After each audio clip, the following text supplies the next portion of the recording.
پیارے بچوں، آج کی یہ کہانی چیکو نامی چڑیا اور آنیا نامی چونٹی کی ہے۔ اس کہانی سے ہمیں زندگی کا ایک بہت بڑا سبق ملتا ہے۔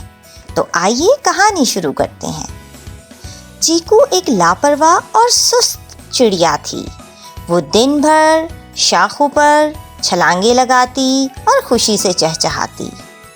دوسری طرف آنیا محنتی اور سمجھدار چونٹی تھی، جو ہمیشہ خوراک جمع کرنے اور مستقبل کے لیے تیاری کرنے میں مصروف رہتی تھی۔ ایک دن چیکو نے آنیا سے پوچھا کہ تم یہ اناج لے کر کہاں جا رہی ہو؟ آنیا، تم اتنی محنت کیوں کرتی ہو؟ جنگل میں تو کھانے کے لیے بہت کچھ ہے اور کھانے کی کوئی کمی نہیں۔ دیکھو، مجھے دیکھو، میں آرام کرتی ہوں یا دن بھر شاخوں پر اچھلتی کودتی اور کھیلتی ہوں اور زندگی کا مزہ لیتی ہوں۔ آنیا یہ سب باتیں سکون سے سنتی رہی اور پھر چیکو سے کہا، چیکو، سردیاں آنے والی ہیں، خوراک کم ہو جائے گی اور میں چاہتی ہوں کہ میں تیار رہوں۔ تمہیں بھی تیاری کرنی چاہیے۔ مگر چیکو ہنس کر بولی، سردی تو ابھی بہت دور ہے اور میرے پاس بہت وقت ہے۔ تم جاؤ، کام کرو اور مجھے کھیلنے دو۔ اسی طرح دن گزرتے گئے۔ آنیا اپنی تیاریوں میں لگی رہی، جبکہ چیکو ناچتی، گاتی اور کھیلتی رہی۔ اور پھر ایک دن ٹھنڈی ہوائیں چلنے لگیں۔ پورا جنگل برف سے ڈھک گیا کیونکہ سردیاں آ چکی تھیں۔ خوراک کی کمی ہو گئی اور چیکو بھوکی اور پیاسی تھی۔ وہ سردی سے کانپ رہی تھی۔ اس کی خوشی بھری آواز اب مدد کے لیے بے چین فریاد بن گئی تھی۔ چیکو کو آنیا کی بات یاد آنے لگی جو اس نے اس سے کہی تھی کہ تیاری کرو، آنے والے وقت کے لیے تیاری کرو، خوراک جمع کرو، کیونکہ سردیوں میں جنگل میں خوراک کم ہو جائے گی۔ لیکن چیکو نے اس کی کوئی بات نہیں سنی تھی۔ اب چیکو بہت پچھتا رہی تھی۔ وہ اڑ کر آنیا کے آرام دہ گھر میں جانا چاہتی تھی۔ وہ یہ سب کچھ آنیا کے گھر سے تھوڑی دور بیٹھی سوچ رہی تھی۔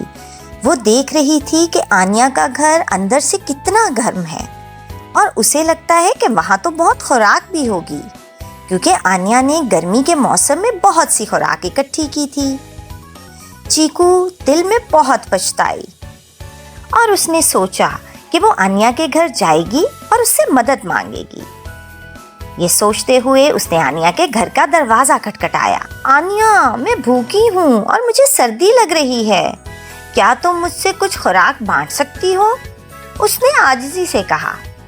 آنیا نے دروازہ کھولا اور اسے اندر آنے دیا۔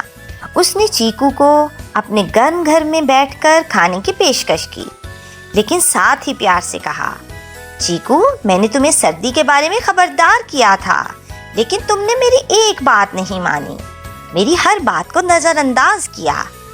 محنت اور تیاری بہت ضروری ہوتی ہے۔